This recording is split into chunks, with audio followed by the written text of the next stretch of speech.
So, here we are, episode 2. It's the same format. My thoughts are on the screen to my left, which is to your left. I'm gonna talk about how this all feels for me, like how best I can describe what's going on. And if you have stuck around after the first episode, you're either very curious or slightly concerned. Either way, thanks for being here. And I'm sorry for making you concerned.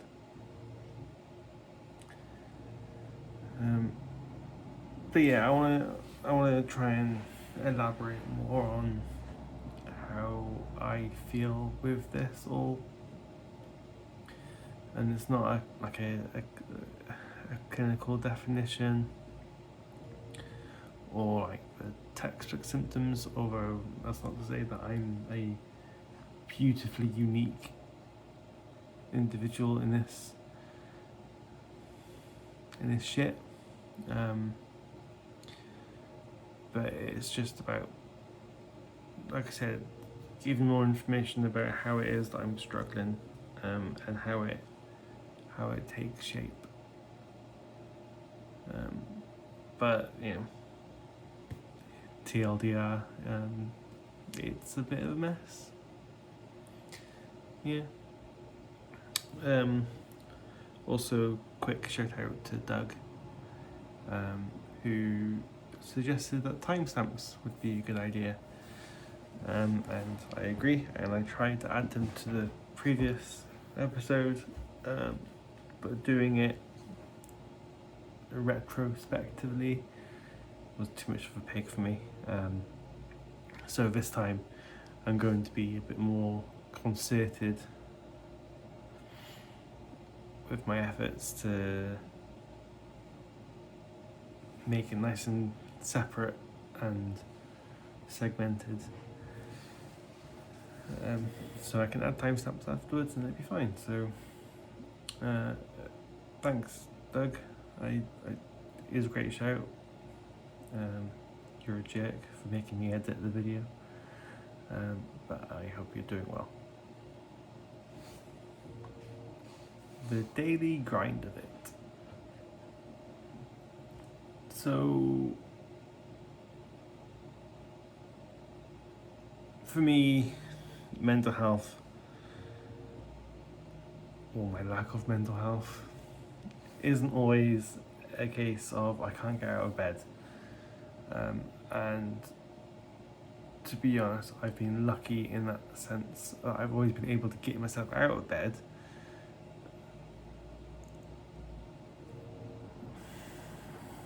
But it's not, when I do, I'm almost immediately exhausted. And it's not just like tired from waking up from a good night's sleep.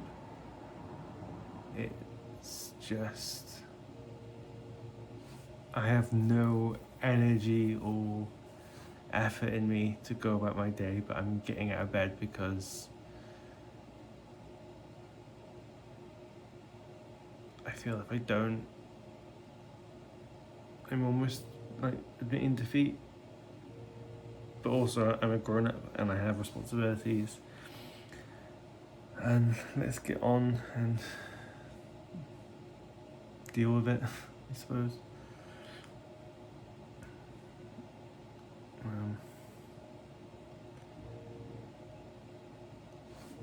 Every single day, I have that daily rumble in the background. It's like a TV that you've left on in the other room. Can't quite hear it, but it's always there. And then at its worst, it's it's not a voice. I guess it's just my consciousness just constantly niggling away, saying I'm not good enough, I'm going to fail, I'm letting everyone down.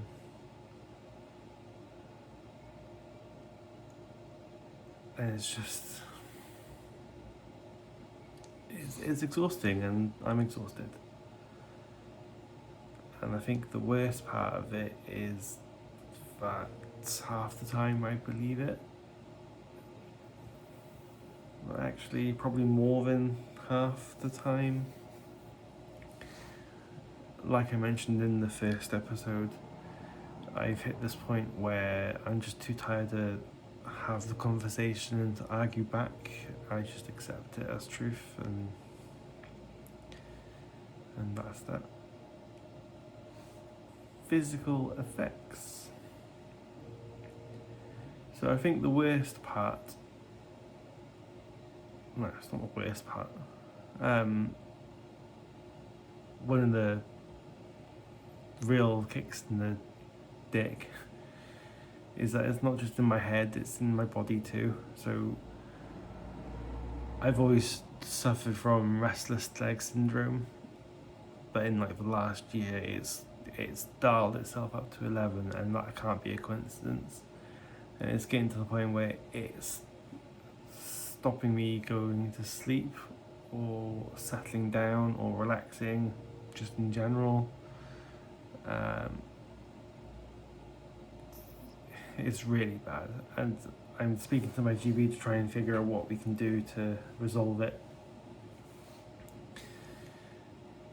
But we will go from, we'll see where that goes. I also chew my fingers pretty badly, and it's pretty constantly. Like last week I had to almost sit on my hands to stop myself from chewing my fingers at times that I was just taking chunks out of my thumb. I don't know how well it shows. That's obviously a week later. And then this finger as well took an absolute battering. Sorry, it's not. Yeah. Like my nails have always been pretty rough, but it's just like this nervous energy that I don't know how to deal with. I don't even know where it's coming from. I mean, I've got reasons to be nervous, mental health aside, but I don't know how best to deal with that energy without taking it out on my fingers. The mood swings.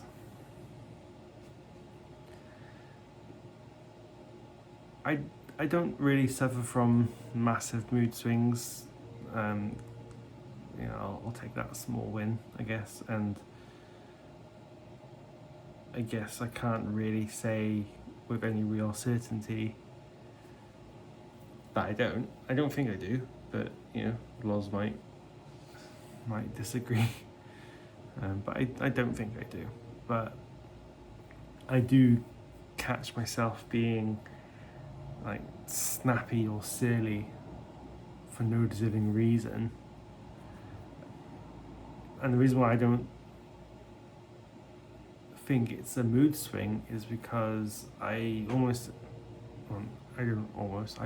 recognize it when it happens, and I'm able to pause, take a breath, apologize, and try to be mindful of it, to not do it again, and recognize that that was shitty.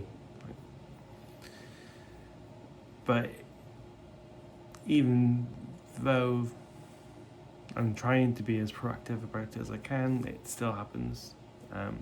So I guess it is. I don't know what the term is. It's not a mood swing. It's just like I said, just being snappy from time to time for no good reason. Which I'm saying out loud now, it sounds like mood swings, but I don't know.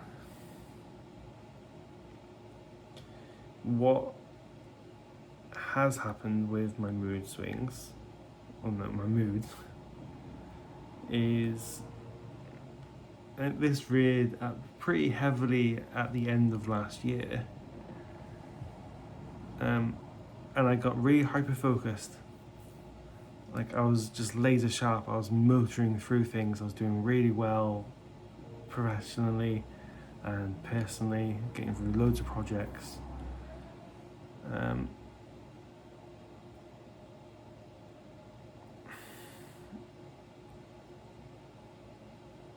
And that lightning in the bottle of productivity has just completely gone. And it's right, it really sucks. Like, my concentration and my focus is just completely shot.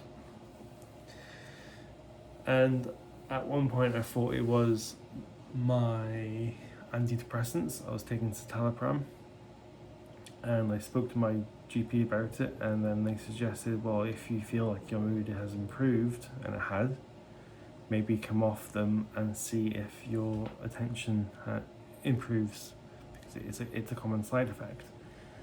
And so I have, and it has improved somewhat, but even now and then I just completely lose attention and focus, and it's never cause to get me upset and depressed, because my accuracy and my attention to detail and my focus on just getting things done, it was so reliable for me that not having it now just makes me feel useless. And it's super handy for me now when I'm trying to find work. And I think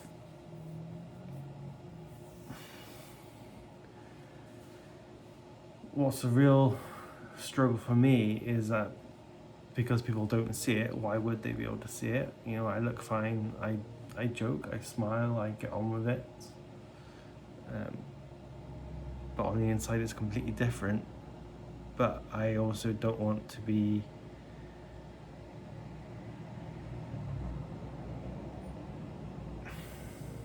I'm crying foul constantly. I don't want to be. When I spoke to work about how my attention was shot, and I think it's my meds,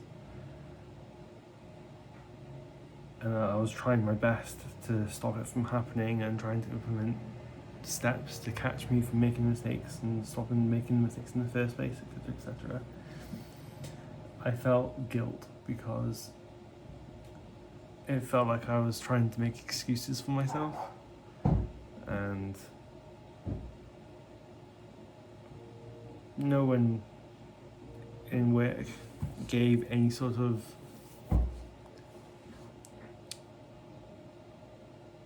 nobody insinuated that they're like, oh yeah, okay, Matt's got bad health, mental health, but it's just fuel for the fire, I guess. Yeah.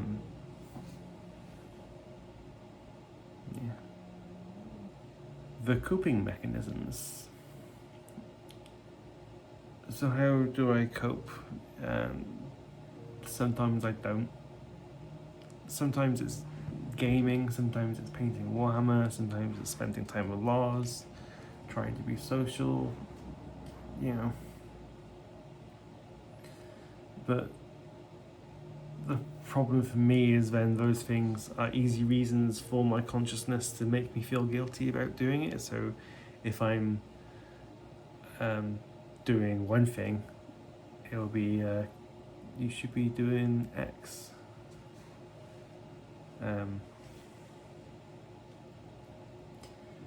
So it's a constant balancing act. You know, and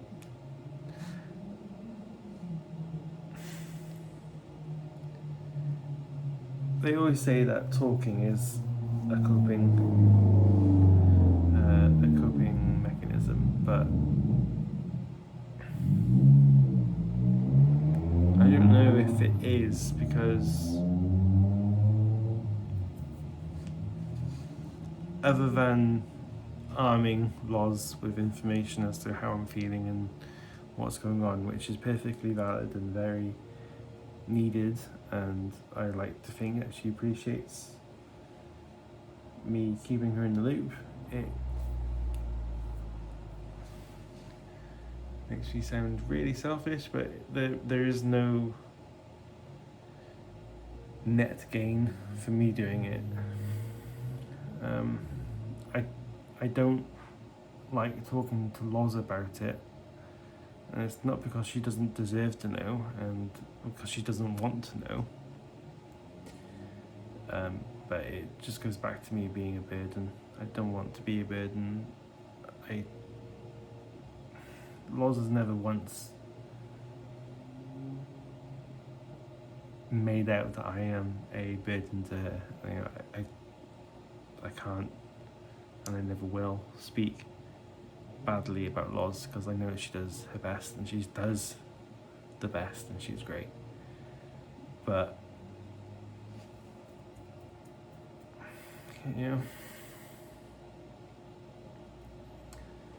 it's the problem is that I'm thinking that, and again, I'm too exhausted to argue back, and I just accept it.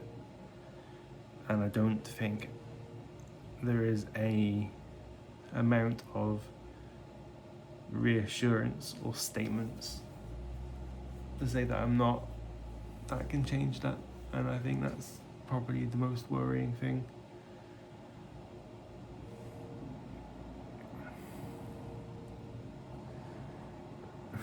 I spoke to Jess, my counsellor, about how I coped with my bouts in the past.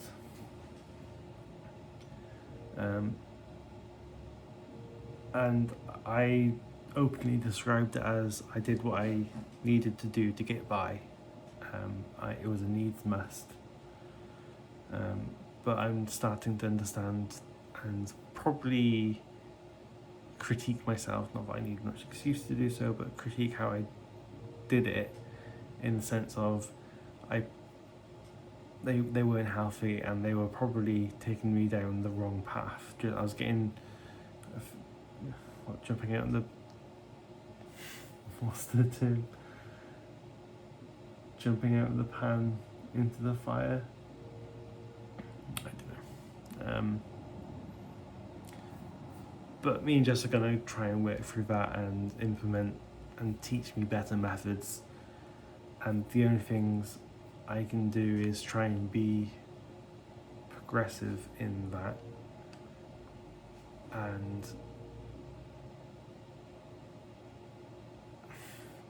I can only work forwards. I can't work backwards. I can't fix the past. I can only fix what happens now. And that's the plan, I guess. Closing thoughts. So yeah, that's what it feels like. It's not every day, but it feels like every day. So like I don't know if I can confidently say it is every single day, but when it happens, it feels like it's just another day. I don't feel like there's a break when I'm feeling bad. And if you relate to any of this, if you felt that fog, that dread, that ache, you're not alone. I'm very aware that I'm not a unique individual in this instance, that lots of people struggle with various forms of this. And I just want to illustrate that you're not alone. You can't be the only person. You aren't the only person. I don't have all the answers. I'm just talking about it.